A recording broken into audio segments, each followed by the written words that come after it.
대표님들 솔직하게 물어보겠습니다. 쿠팡이 여러분들을 돈 먹고 있다는 거 사실 알고 계시죠? 쿠팡은 하고 있는데 돈은 안 벌리고 매출은 커지는데 순이익은 오히려 늘어나는 게 아니라 줄어들고, 이런 것들 다 한 번쯤은 겪어보셨을 겁니다. 제가 쿠팡을 하면서 어떤 쿠팡의 요소들이 나의 목을 조르고 있었는지, 그리고 쿠팡을 나와서 자사몰 베이스로 이 순이익 구조를 5배, 10배 늘릴 수 있었던 그런 로드맵들을 말씀드리도록 하겠습니다. 돈이 남지 않아서 그렇습니다. 쿠팡을 아무리 해도 돈이 남지 않기 때문에 그만두시게 되는 겁니다. 쿠팡의 구조적인 문제 때문인데요. 제가 쿠팡에서 셀러를 하는 분들을 정말 많이 만나봤는데 그분들이 다들 공통적으로 하는 이야기들이 항상 있어요. 매출은 나오는데 돈은 없다. 번 거 같지가 않다. 실제로 계산해보니까 마이너스다. 그래서 어떻게든 대출금 끌어서 버티고 있는데 계속 해야 되냐 말아야 되냐, 이런 말들을 정말 많이 듣습니다. 특히 요즘에 더 많이 듣는 것 같아요. 정산금 들어오면 물건값 빠지고, 광고비 빠지고, 기타 교대 비용 빠지고, 프로그램 비용 빠지고, 이러다 보니까 남는 구조는 없어서 힘들어 하시는 분들도 봤습니다. 쿠팡이라는 플랫폼 자체가 아무 생각 없이 하다 보면 수익이 안 나게 세팅이 되어 있기 때문입니다. 그렇게 해서 1, 2년 정도 버티고 그만두신 분들이 많아요. 여러분들이 게으르거나 못해서가 아니라 쿠팡이라는 구조적인 문제 때문인 겁니다. 첫 번째가 수수료 때문입니다. 12% 정도 나가는 플랫폼 수수료라고 알고 있겠지만 과금 구조 자체가 이중 과금되는 구조이기 때문에 많게는 13%에서 18%, 20%까지 수수료로 나가는 구조이고요. 쿠팡에 상품을 올린다고 해서 판매가 되지 않기 때문에 무조건적으로 하게 되는 광고, 이 광고비 비용이 매출의 한 10% 정도라고 봤을 때 20%에서 25% 정도는 기본적으로 돈이 나가야 하는 상황이고요. 그리고 광고비를 조금 줄이겠다 하시는 분들은 요즘에 광고를 안 쓰고 쿠팡 매출 났어요 라고 하시는 분들은 리워드랑 트래픽 광고 많이 하실 텐데 그 리워드 비용이랑 트래픽 비용도 어마어마한 비용으로 나가기 때문에 쿠팡 수수료 플러스 리워드 트래픽 비용까지 계산했을 때 엄청나게 많은 돈이 나간다 라고 말씀드릴 수 있습니다. 두 번째는 로켓 그로스만 입점하면 돈 벌겠지, 순수익 얼마 나오겠지 라고 생각하시는 분들이 많은데 이 로켓 그로스에 대한 숨겨진 비용을 모르는 분들이 많기 때문에 이 돈 먹는 구조가 굉장히 악순환되고 있습니다. 쿠팡이 알아서 배송해주고 알아서 반품해주고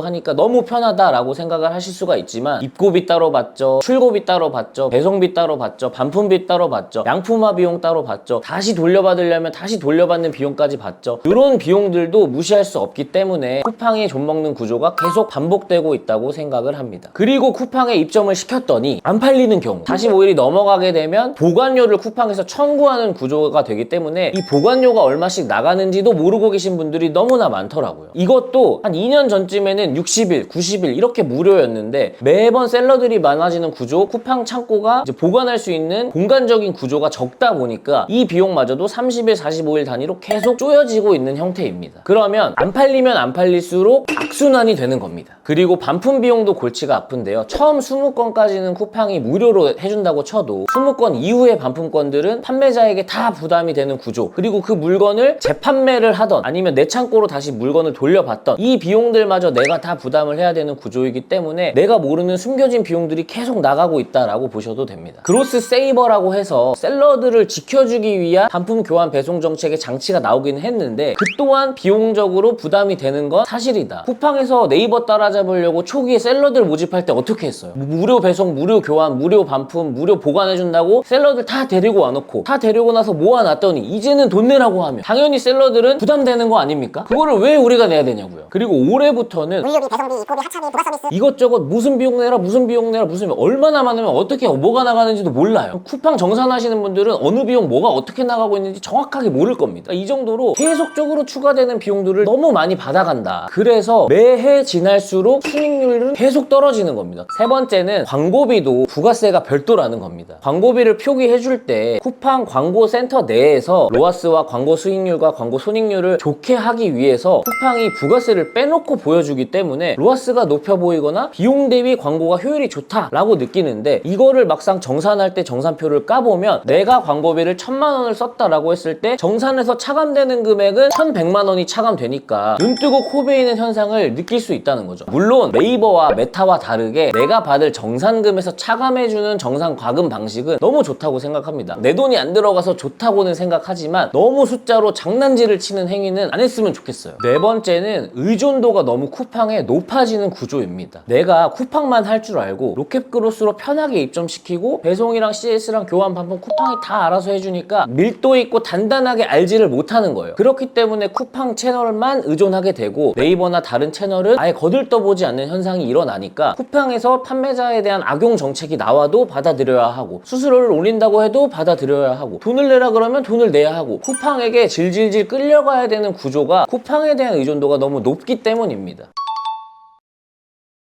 그래서 쿠팡을 하지 말자라는 건 아닙니다. 쿠팡 너무 감사한 존재죠. 셀러들은 쿠팡을 반드시 해야 되는 채널 중에 하나입니다. 쿠팡, 네이버, 자사몰은 무조건 해야 되는 채널이에요. 그러면 쿠팡에서 이 구조적인 것들을 얼마나 좋게 개선할 수 있느냐라는 것들을 말씀을 드려보도록 하겠습니다. 첫 번째는 광고비, 세고 있는 광고비부터 한번 개선하자라는 겁니다. 무작정 그냥 막 광고 돌리거나 수동성과형 광고 돌리거나 매출 최적화 광고 돌리시는 분들이 너무 많은데요. 매출 최적화 광고를 제가 말씀드리는 방법으로 한번 손보시는 것을 권장드립니다. 바로 매출 최적화 광고 목표 로아스를 1000%로 시작을 해보는 건데요. 1000%를 어떻게 걸어? 쿠팡에서 권장하는 건 450, 500인데 라고 하실 수가 있지만 막상 매출 최적화 광고를 1000%로 걸게 되면 광고 효율이 엄청 좋아지는 현상들이 나오거든요. 그렇게 했는데 일 광고 소진 비용보다 너무 소진이 안 된다 라고 하면 800, 700, 600 떨어뜨려 보는 거예요. 그렇게 하다 보면 목표 로아스는 높은데 광고 소진은 잘 되는 범위 구간을 만나실 수 있거든요. 그럼 그 구간에서 내 목표 로아스를 고정시켜 놓고 광고는 광고대로 효율이 잘 돌아가게 세팅을 한다로 보시면 됩니다. 그렇게 해서 광고를 돌렸는데 내 광고 로아스가 300% 이하로 떨어졌다. 그러면 무조건 거기부터는 손실 구간이라고 보시면 됩니다. 두 번째는 100원 광고 세팅법인데요. 매출 최적화 광고가 너무 쉬워서 간단하게 클릭 몇 번으로 만들어지니까 수동 성과형 광고는 쳐다보지 않고 매출 최적화 광고만 만드시는 분들의 셀러 유형들이 많은데요. 이런 셀러분들 과감하게 매출 최적화 광고 꺼보시고 수동성과형 광고로 전환을 한번 해보세요. 거기서 수동성과형 광고에서 여태까지 내가 돌렸던 키워드들 중에 전환이 나왔던 키워드이거나 수동성과형 광고를 처음 하시는 분들은 내가 광고하고 싶은 키워드를 모두 다 100원으로 세팅을 해놓고 그 중에 효율이 나오는 것 같은 키워드들만 로아스를 계속 비딩 가격을 100원에서 계속 올려주시는 겁니다. 그리고 스마트 타겟팅이랑 비검색 영역 얼마를 설정해야 되는지 궁금하신 분들도 많을 텐데 스마트 타겟팅이랑 비검색 영역은 쿠팡에서 주는 권장 가격으로 하지 마시고 최소 가격인 100원으로 세팅을 해서 내 광고가 다른 사람들 광고 밑에 따라다니는 그런 비검색 영역들에도 되게 저렴한 가격으로 전환을 일으킬 수 있는 그런 광고 세팅법으로 광고비 지출을 최대한으로 낮추고 효율을 올려보자 라는 말씀입니다. 세 번째는 매일매일까지는 아니어도 주 1회 광고 보고서는 체크하자 라는 겁니다. 주 1회 정도는 최소 광고 보고서를 다운받아서 내 광고비에 손실이 되는 키워드가 뭐가 있는지 CPC 가격이 확 늘어난 키워드가 있는지를 보고 하나하나 제거해가는 것으로 내 광고 효율을 굉장히 올려야 됩니다. 그런데 여기서 광고 보고서 만드는 거를 굉장히 어렵다라고 느끼시는 분들이 있을 텐데 저희 사무실에서 직접 사용하는 광고 보고서를 양식으로 다운받을 수 있도록 해드릴 테니까 클릭 2번만 하면 내 광고 보고서가 굉장히 이쁘게 정렬이 되는 그 쿠팡 보고서를 제가 고정 댓글에 링크로 고정을 해둘 테니까 고정 댓글을 확인해서 꼭 활용해 보셨으면 좋겠습니다.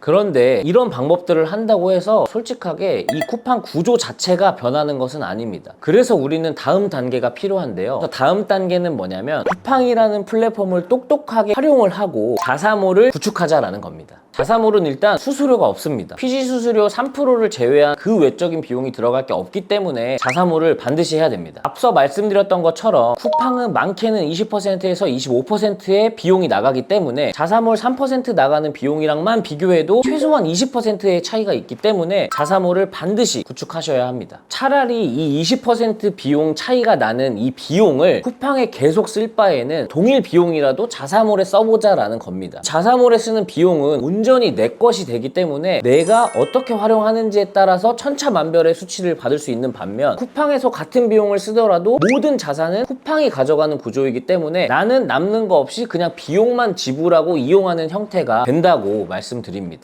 두 번째가 그 DB를 우리가 소유를 하게 된다는 것인데 쿠팡은 10,000명이 사든 20,000명이 사든 1,000,000명이 사든 어떤 고객이 내 물건을 샀는지 나는 절대 알 수 없는 구조입니다. 그런데 자사몰은 데이터베이스가 모일수록 자산이 되기 때문에 이 자산이 굉장히 중요합니다. 실제로 자사몰들이 매각되고 판매되는 거래 형태를 봤을 때 이 고객 DB를 얼마나 많이 갖고 있는지에 따라 가치를 더 받고 못 받고의 차이도 실제로 존재합니다. 이 자사몰에 내 고객 DB가 쌓이면 이 고객 DB를 활용한 마케팅 행위를 펼칠 때마다 기하급수적으로 매출이 늘어나기 때문에 이 또한 무시할 수 없는 겁니다. 세 번째는 로직 변경과 플랫폼 정책에 따른 변화에 나는 면역이 된다라는 겁니다. 쿠팡이 뭐 수수료 올린다, 이런 정책 나온다, 다음 달에 이렇게 할 거니까 이렇게 따라라 라고 하면 우리는 그대로 따라갈 수밖에 없는데, 자사몰은 그런 정책들조차 내가 만들어 나갈 수 있으니까 어떠한 로직이 바뀌든 어떠한 정책이 바뀌든 아무렇지 않게 내 길을 갈 수 있다라는 겁니다. 그래서 우리는 그 트래픽을 만들어야 됩니다. 기회비용 자체를 이 자사몰로 유입될 수 있는 트래픽을 만드는데 쏟아붓자라는 겁니다. 근데 그게 과거에는 굉장히 어려웠어요. 그래서 자사몰은 구축부터 어렵다, 시작도 어렵다, 시작했더니 손님들을 데려오는 트래픽조차 모으는 게 너무 힘들다 라는 이야기가 나왔는데, 지금 시대가 너무 많이 좋아져서 AI 툴로 다룰 수 있는 것들이 너무나 많아졌기 때문에 그 툴들을 활용해 트래픽을 만들자라는 겁니다. 예를 들면 이런 거죠. 상세 페이지를 만드는 것도 AI가 다 해주고, 블로그 글을 만드는 것도 챗GPT나 클로드나 제미나이가 다 해주니까 AI를 활용한 무한 양성을 할 수가 있기 때문에 이 부담이 훨씬 낮아져서 트래픽을 충분히 많이 가지고 올 수 있다는 겁니다. 요거를 블로그, 상세 페이지, 카페, 지식인 이런 바이럴 영역에서도 충분히 활용이 가능하다. 오히려 다른 데 광고비나 퍼포먼스에 쓰는 광고비보다 적은 비용을 쓰고 더 큰 트래픽을 만들어낼 수 있는 시대다라고 볼 수 있습니다. 예를 들면 이런 겁니다. 제가 바이럴 마케팅을 처음 시작했던 2017년, 2018년도쯤에는 블로그 원고를 생성하고 카페 원고를 생성하고 지식인 원고를 생성하려면 안에 있는 마케터분들이 해주거나 외주 작가를 활용을 했는데, 이 외주 작가를 활용하더라도 자당 2.5원, 4원 정도의 비용을 받았었어요. 블로그 기준으로 1,500자에서 2,000자 정도를 만들어냈는데 4원으로 계산했을 때 블로그 원고 하나를 만드는데 8,000원이라는 비용이 들었었단 말이죠. 아니면 내가 고용한 직원분들이 원고를 만들어주거나 1인 셀러라고 하면 내가 직접 그거를 다 만들어서 끽해봐야 한 명 기준으로 하루 종일 일했을 때 정말 많은 원고를 만들었다라고 하는 게 뭐 6개에서 8개 정도 수준이었다 라고 하면, 지금은 3만 원도 안 되는 이 AI 구독료로 어마어마한 원고 작가를 누릴 수 있는 시대가 왔다는 겁니다.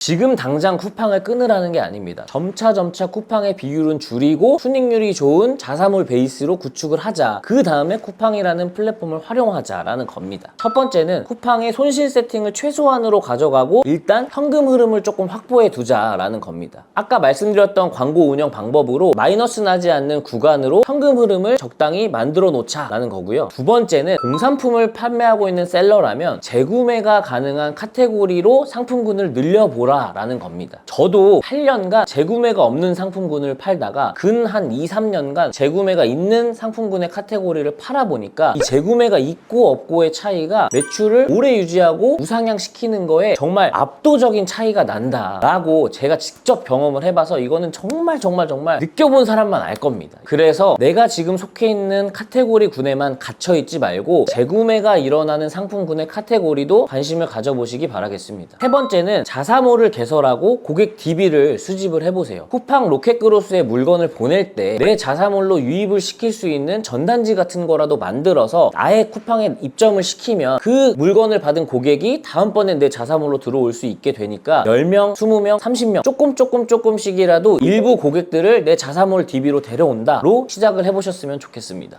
네 번째는 AI 툴들을 활용한 트래픽을 내가 직접 한번 만들어 보세요. 여러분들 처음에 쿠팡 하실 때 쿠팡 회원 가입하는 거, 로켓크로스 입점시키는 방법, 물류 부착해서 인쇄하는 방법, 부착하는 방법, 입고하는 방법, 아무것도 모르셨던 거랑 자사몰도 똑같다고 생각을 합니다. 이 자사몰 처음에 시작해서 트래픽을 만들 때도 내가 모르는 채널에 대한 공부, 학습을 통해서 트래픽을 만드는데, 지금은 이 트래픽을 만드는 걸 AI를 통한 트래픽을 만드는 게 너무 쉬워진 케이스이니까 이 AI 툴들을 활용해서 트래픽을 만드는 것에 집중해보자 라는 겁니다. 자사몰 매출이 그렇게 해서 어느 정도 일어나고 자사몰 DB가 어느 정도 쌓이면 구조적으로 쿠팡과 스마트 스토어의 단계를 계속 줄여나가는 겁니다. 그리고 나는 자사몰에 대한 비율을 확장하는 거죠. 단기간에 걸리는 작업은 아니고요. 1년, 2년 길게 봐야 되는 작업이긴 하지만 이 1년, 2년 동안 데이터가 쌓이게 되면 절대 무시 못하는 데이터가 될 겁니다. 그렇게 되면 쿠팡 광고비는 줄고 자사몰 베이스의 순익 구조가 늘고 그 늘어난 순익 구조로 트래픽을 만들어서 쿠팡 채널을 활용한 수익이 된다고 말씀드릴 수 있습니다.